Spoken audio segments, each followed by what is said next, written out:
ॲडज्युडिकेशन या सुविधेचा वापर करण्यासाठी आपल्याला नोंदणी व मुद्रांक विभागाच्या www.igrmaharashtra.gov.in या वेबसाईटवर जायचे आहे. ही वेबसाईट इंग्लिश व मराठी या 2 भाषांमध्ये उपलब्ध आहे. स्क्रोल डाऊन केल्यावर ऑनलाईन सर्व्हिसेस या सेक्शनमध्ये ॲडज्युडिकेशन ही टॅब दिसेल. यात विषय ओळख, ॲडज्युडिकेशन 1.9, ॲडज्युडिकेशन 2.0, मार्गदर्शक पुस्तिका आणि प्रश्नोत्तरे देण्यात आलेले आहे.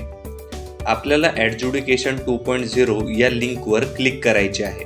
ॲडज्युडिकेशनच्या लॉग इन पेजवर आपण पोहोचू.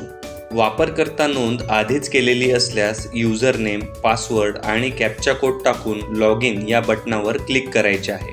नवीन युजर प्रोफाईल रजिस्टर करण्यासाठी साइन अप या लिंकवर क्लिक करायचे आहे. इथे आपल्याला युजर कॅटेगरी आणि एंटिटी सिलेक्ट करायची आहे. सिटीजन, लॉयर किंवा बिल्डर यापैकी एक युजर कॅटेगरी सिलेक्ट करायची आहे.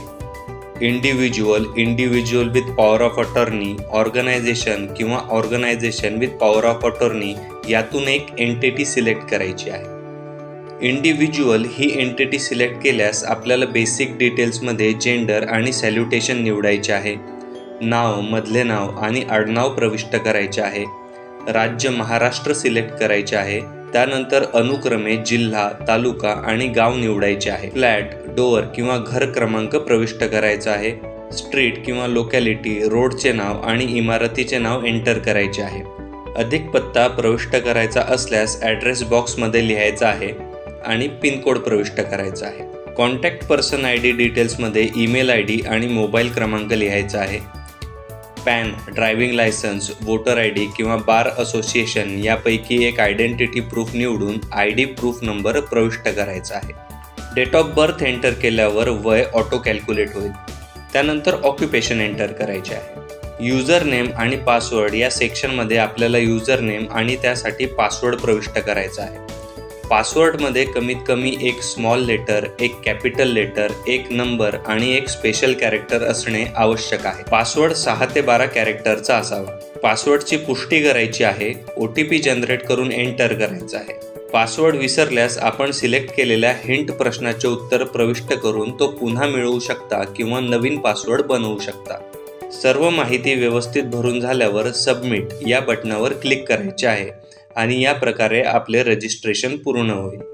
Individual with power of attorney ही एंटिटी सिलेक्ट केल्यास आपल्याला बेसिक डिटेल्स आणि कॉन्टॅक्ट पर्सन ID डिटेल्स ह्या फील्ड्स आधीप्रमाणेच भरायच्या आहेत. पॉवर ऑफ अटॉर्नी बेसिक डिटेल्समध्ये त्या अधिकृत व्यक्तीचे डिटेल्स भरायचे आहेत, जसे जेंडर, सॅल्युटेशन, नाव, मधले नाव, आडनाव, त्यानंतर राज्य, जिल्हा, तालुका आणि गाव, फ्लॅट, डोअर किंवा घर क्रमांक, स्ट्रीट किंवा लोकॅलिटी, रोडचे नाव आणि इमारतीचे नाव, पत्ता आणि पिनकोड. तसेच पॉवर ऑफ अटॉर्नी ID डिटेल्समध्ये त्या व्यक्तीचे ID डिटेल्स भरायचे आहे, जसे ईमेल ID आणि मोबाईल क्रमांक, आयडेंटिटी प्रूफ आणि ID proof number, date of birth आणि ऑक्युपेशन. त्यानंतर युजर नेम आणि पासवर्ड ह्या फील्डमध्ये आधीप्रमाणेच माहिती प्रविष्ट करायची आहे. एंटिटी ऑर्गनायझेशन सिलेक्ट केल्यास टाईप ऑफ ऑर्गनायझेशन ड्रॉपडाऊनमधून सिलेक्ट करायचे आहे. ऑर्गनायझेशनचे नाव प्रविष्ट करायचे आहे. त्यानंतर ड्रॉपडाऊनमधून अनुक्रमे राज्य महाराष्ट्र, जिल्हा, तालुका, गाव किंवा विलेज सिलेक्ट करायचे आहे. फ्लॅट, डोअर किंवा घर क्रमांक प्रविष्ट करायचा आहे. स्ट्रीट किंवा लोकॅलिटी, रोडचे नाव आणि इमारतीचे नाव एंटर करायचे आहे. अधिक पत्ता प्रविष्ट करायचा असल्यास ॲड्रेस बॉक्समध्ये लिहायचा आहे आणि पिनकोड प्रविष्ट करायचा आहे. ऑर्गनायझेशन ID डिटेल्समध्ये ईमेल ID आणि मोबाईल क्रमांक प्रविष्ट करायचा आहे. ऑथोराइज्ड पर्सन्स बेसिक डिटेल्समध्ये आधीप्रमाणेच माहिती भरायची आहे, जसे जेंडर, सॅल्युटेशन, नाव, मधले नाव, आडनाव, त्यानंतर राज्य, जिल्हा, तालुका, गाव, फ्लॅट, डोअर किंवा घर क्रमांक, स्ट्रीट किंवा लोकॅलिटी, रोडचे नाव आणि इमारतीचे नाव, पत्ता आणि पिनकोड. ऑथराइज्ड पर्सन्स ID डिटेल्समध्ये मेल ID, मोबाईल क्रमांक, आयडेंटिटी प्रूफ आणि ID proof number, date of birth, occupation आणि डेझिग्नेशन म्हणजे हुद्दा किंवा पद प्रविष्ट करायचे आहे. युजर नेम आणि पासवर्ड या फील्ड्समध्ये आधीप्रमाणेच माहिती प्रविष्ट करायची आहे.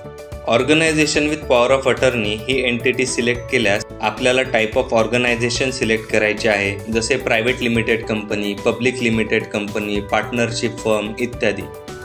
ऑर्गनायझेशनचे नाव प्रविष्ट करायचे आहे, राज्य महाराष्ट्र सिलेक्ट करायचे आहे, त्यानंतर अनुक्रमे जिल्हा, तालुका आणि गाव निवडायचे आहे. फ्लॅट, डोअर किंवा घर क्रमांक प्रविष्ट करायचा आहे. स्ट्रीट किंवा लोकॅलिटी, रोडचे नाव आणि इमारतीचे नाव एंटर करायचे आहे. अधिक पत्ता प्रविष्ट करायचा असल्यास ॲड्रेस बॉक्समध्ये लिहायचा आहे आणि पिनकोड प्रविष्ट करायचा आहे. ऑर्गनायझेशन ID डिटेल्समध्ये ईमेल ID आणि मोबाईल क्रमांक प्रविष्ट करायचा आहे. ऑथोराइज्ड पर्सन्स बेसिक डिटेल्समध्ये जेंडर आणि सॅल्युटेशन निवडायचे आहे. नाव, मधले नाव आणि आडनाव प्रविष्ट करायचे आहे. राज्य महाराष्ट्र सिलेक्ट करायचे आहे. त्यानंतर अनुक्रमे जिल्हा, तालुका आणि गाव निवडायचे आहे.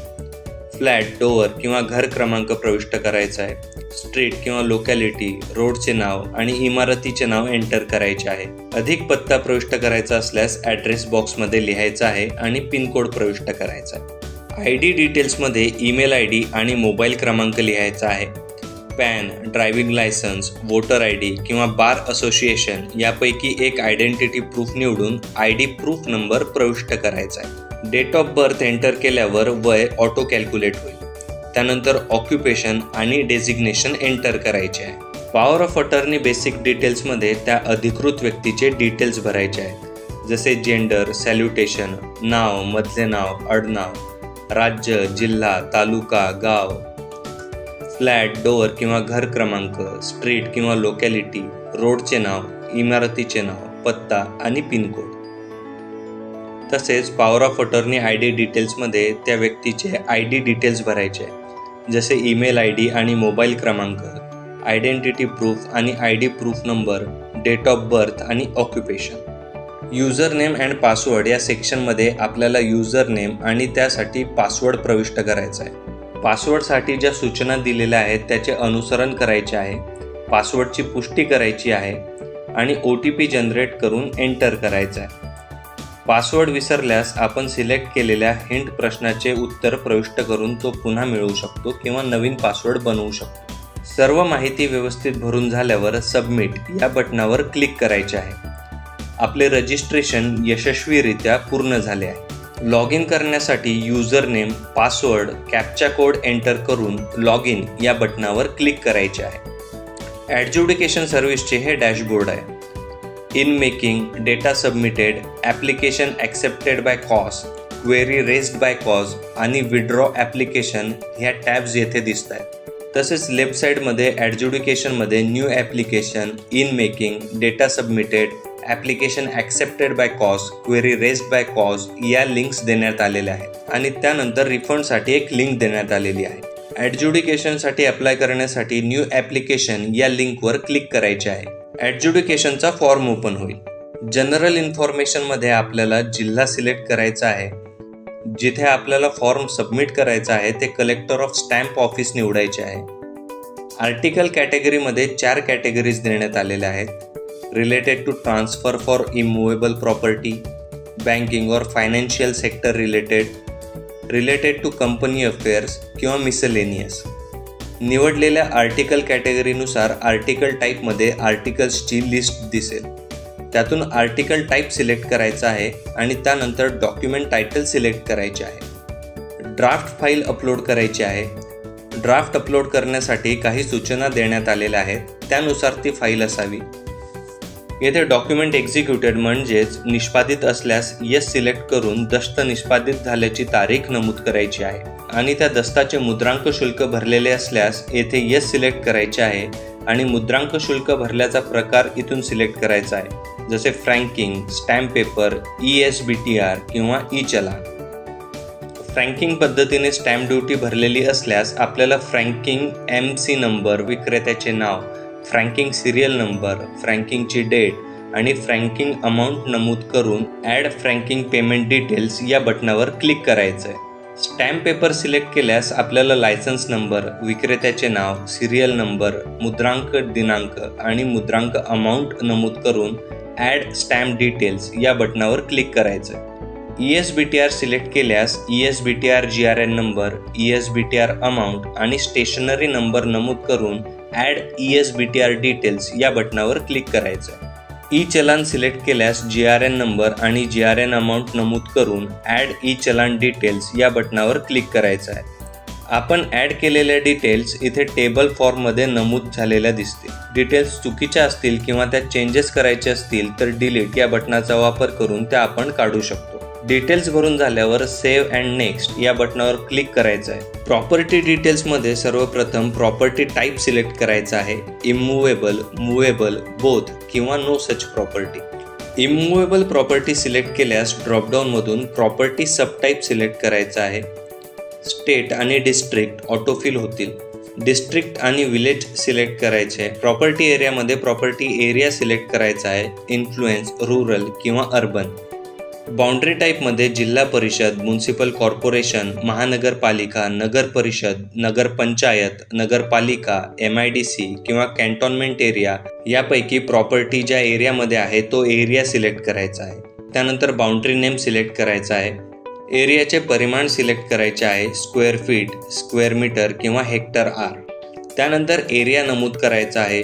पोटखराबा ऑप्शनल आहे. प्रॉपर्टी ॲड्रेस आणि पिनकोड एंटर करून ॲड प्रॉपर्टी डिटेल्स या बटनावर क्लिक करायचं आहे. बॉटमला आपण भरलेल्या डिटेल्स टॅब्युलर फॉर्ममध्ये दिसतील.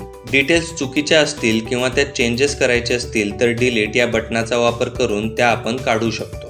प्रॉपर्टी टाईप मूव्हेबल सिलेक्ट केल्यास प्रॉपर्टीचे डिस्क्रिप्शन आणि ट्रान्झॅक्शनचे डिस्क्रिप्शन नमूद करून ॲड प्रॉपर्टी डिटेल्स या बटनावर क्लिक करायचे आहे. डिटेल्स टॅब्युलर फॉर्ममध्ये प्रदर्शित होतील. प्रॉपर्टी टाईप बोथ मूव्हेबल आणि इमूव्हेबल सिलेक्ट केल्यास प्रॉपर्टीचे डिस्क्रिप्शन आणि ट्रान्झॅक्शनचे डिस्क्रिप्शन नमूद करून मूव्हेबल प्रॉपर्टीसाठी ज्या डिटेल्स भरल्यात तशाच इथे भरायच्या आहेत आणि ॲड प्रॉपर्टी डिटेल्स या बटनावर क्लिक करायचे आहे. नो सच प्रॉपर्टी सिलेक्ट केल्यास ट्रान्झॅक्शनचे डिस्क्रिप्शन नमूद करून ॲड प्रॉपर्टी डिटेल्स या बटनावर क्लिक करायचे आहे. इथे आपल्याला ॲट्रिब्यूट टाईप सिलेक्ट करायचा आहे, जसे सर्वे नंबर, CTS नंबर इत्यादी. त्यानंतर ॲट्रिब्यूट नंबर प्रविष्ट करायचा आहे. हिस्सा नंबर ऑप्शनल आहे. एरिया नमूद करायचा आहे आणि ॲड ॲट्रिब्यूट नंबर या बटनावर क्लिक करायचे आहे. एकापेक्षा जास्त ॲट्रिब्यूट्स आपण प्रविष्ट करू शकतो. ॲट्रिब्यूट्ससुद्धा टेबल फॉर्ममध्ये आपल्याला प्रदर्शित होतील. डिटेल्स भरून झाल्यावर सेव्ह अँड नेक्स्ट या बटनावर क्लिक करायचे आहे. पार्टी डिटेल्समध्ये party details and register details same आहेत का ते विचारलंय. यस सिलेक्ट केल्यास आपण प्रोफाईल रजिस्टर करताना ज्या डिटेल्स भरल्यात त्या फेच होतील. नवीन पार्टी असल्यास नो हा ऑप्शन सिलेक्ट करायचा. पार्टी टाईप सिलेक्ट करायचा आहे. युजर कॅटेगरी आणि एंटिटी सिलेक्ट करायची आहे. बेसिक डिटेल्समध्ये जेंडर आणि सॅल्युटेशन सिलेक्ट करायचे आहे. नेम, मिडल नेम आणि सरनेम एंटर करायचं आहे. स्टेट महाराष्ट्र ऑटो सिलेक्टेड असेल. जिल्हा, तालुका आणि गाव किंवा शहर सिलेक्ट करायचं आहे. फ्लॅट, डोअर किंवा घर क्रमांक प्रविष्ट करायचा आहे. स्ट्रीट किंवा लोकॅलिटी, रोडचे नाव आणि इमारतीचे नाव एंटर करायचे आहे. अधिक पत्ता प्रविष्ट करायचा असल्यास ॲड्रेस बॉक्समध्ये लिहायचा आहे आणि पिनकोड प्रविष्ट करायचा आहे. कॉन्टॅक्ट पर्सन्स ID डिटेल्समध्ये ईमेल ID आणि मोबाईल क्रमांक लिहायचा आहे. Pan, driving licence, voter ID किंवा बार असोसिएशन यापैकी एक आयडेंटिटी प्रूफ निवडून ID प्रूफ नंबर प्रविष्ट करायचा आहे. डेट ऑफ बर्थ एंटर केल्यावर वय ऑटो कॅल्क्युलेट होईल. त्यानंतर ऑक्युपेशन एंटर करायचं आहे. डिटेल्स भरून झाल्यावर ॲड पार्टी डिटेल्स या बटनावर क्लिक करायचे आहे. टेबलमध्ये डिटेल्स प्रदर्शित होतील. डिटेल्स रिमूव्ह करण्यासाठी डिलीट बटन दिलेले आहे. आपण एकापेक्षा जास्त पार्टीज ॲड करू शकतो. ॲड केलेल्या पार्टीजमधून एक ॲप्लिकंट म्हणून सेव्ह करायचा आहे. माहिती भरून झाल्यावर सेव्ह या बटनावर क्लिक करायचे आहे. अबाउट स्टॅम्प ड्युटी हा ऑप्शनल भाग आहे. इथे कन्सिडरेशन ऑर अदर व्हॅल्युएशन, इथे valuation as per applicant's opinion आणि इथे कारण नमूद करायचं आहे. डॉक्युमेंट अपलोड करायचे असल्यास डॉक्युमेंटचे नाव एंटर करायचे आहे आणि डॉक्युमेंट अपलोड करायचे आहे. माहिती भरून झाल्यावर ॲड व्हॅल्युएशन डॉक्युमेंट या बटनावर क्लिक करायचे आहे. इथे stamp duty as per applicant's opinion आणि त्याचे कारण नमूद करायचे आहे. डॉक्युमेंट अपलोड करायचे असल्यास डॉक्युमेंटचे नाव एंटर करून ते अपलोड करायचे आहे. माहिती भरून झाल्यावर ॲड स्टॅम्प डॉक्युमेंट या बटनावर क्लिक करायचे आहे. आपण अपलोड केलेले डॉक्युमेंट इथे ग्रीडमध्ये नमूद झालेले दिसतील. माहिती भरून झाल्यावर सेव्ह अँड नेक्स्ट या बटनावर क्लिक करायचे आहे. ॲडज्युडिकेशन फीज या भागात आपल्याला ॲडज्युडिकेशन फी भरलेली आहे की नाही ते विचारले. फी भरलेली नसल्यास नो हा ऑप्शन सिलेक्ट करायचा आहे. Save application and proceed for payment या बटनावर क्लिक करायचे. तत्पूर्वी इथे ज्या सूचना दिलेल्या आहेत त्या व्यवस्थित वाचून घ्यायच्या आहेत. आपण ग्रास पोर्टलवर रिडायरेक्ट होऊ. इथे सिटीजन आणि त्यानंतर make payment for penalties or other fees यावर क्लिक केल्यास इथे ॲडज्युडिकेशन फी हा ऑप्शन दिसेल. त्यावर क्लिक करायचं आहे. या पेजवरील सर्व फील्ड्स भरून ॲडज्युडिकेशन फीज 100 रुपये आपल्याला भरायचे आहे.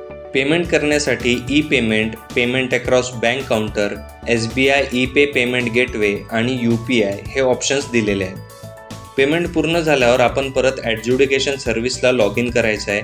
आपला सेव्ह झालेला फॉर्म इन मेकिंग या टॅबमध्ये प्रदर्शित होईल. येथे व्ह्यू, एडिट आणि डिलीट असे ऑप्शन्स दिलेले आहेत. एडिट बटनावर क्लिक करून आपण ॲडज्युडिकेशन फीज या सेक्शनमध्ये जायचं आहे आणि ॲडज्युडिकेशन फीज पेमेंटला येस सिलेक्ट करायचं आहे. GRN नंबर आणि पेमेंट केलेली डेट नमूद करून सबमिट या बटनावर क्लिक करायचे. आपले ॲडज्युडिकेशन ॲप्लिकेशन संबंधित कॉस्ट ऑफिसला सबमिट होईल आणि आपले ॲप्लिकेशन डेटा सबमिटेड या टॅबमध्ये आपल्याला दिसेल. कॉस्ट ऑफिसने क्वेरी रेज केल्यास आपले ॲप्लिकेशन क्वेरी रेज्ड या टॅबमध्ये प्रदर्शित होईल. इथे आपल्याला डिटेल्स दिसतात जसे ॲप्लिकेशन नंबर, क्वेरी रेस्ट केल्याची तारीख आणि क्वेरी दिसेल. ॲक्शनमध्ये व्ह्यू, एडिट आणि विथड्रॉ हे ऑप्शन्स आहेत. विथड्रॉ या बटनावर क्लिक करून आपण आपले ॲप्लिकेशन काढून घेऊ शकतो. एडिट या बटनाचा वापर करून क्वेरीची पूर्तता करून ते ॲप्लिकेशन आपल्याला पुन्हा सबमिट करायचे आहे. कॉस्टने ॲप्लिकेशन स्वीकृत केल्यास आपले ॲप्लिकेशन ॲक्सेप्टेड बाय कॉस्ट या टॅबमध्ये दिसेल. कॉस्टने ॲप्लिकेशन ॲक्सेप्ट केल्यानंतर ॲप्लिकेशनला केस नंबर दिला जातो. येथे व्ह्यू, ओपन नोटीस स्टेटस आणि विथड्रॉ हे बटन्स देण्यात आलेले आहेत. कॉस्टने काही ॲक्शन घेतल्यास ओपन नोटीस स्टेटसमध्ये आपल्याला ती ॲक्शन दिसेल. त्यात डॉक्युमेंट अटॅच असल्यास ते आपण पाहू शकतो आणि डाउनलोडसुद्धा करू शकतो. Action to be taken by ॲप्लिकंटमधून कॉस्टच्या ॲक्शन्सची पूर्तता आपल्याला करायची आहे. प्रिव्हियस ॲक्शन्समध्ये कॉस्टने घेतलेली ॲक्शन आणि त्यानंतर आपण घेतलेली ॲक्शनसुद्धा प्रदर्शित होईल. कॉस्टद्वारा सर्टिफिकेशन झाल्यावर केस क्लोज होईल. आपले ॲप्लिकेशन काढून घेण्यासाठी विथड्रॉ या बटनाचा वापर करायचा आहे. आपण काढून घेतलेले ॲप्लिकेशन विथड्रॉ ॲप्लिकेशन्स या टॅबमध्ये प्रदर्शित होईल. रिफंडसाठी रिफंड या बटनावर क्लिक करायचं आहे. इथे रिफंड लिंक देण्यात आलेली आहे. त्यावर क्लिक करून आपण रिफंड मॉड्यूलला पोहोचू. इथून आपण रिफंडसाठी ॲप्लाय करू शकतो. धन्यवाद.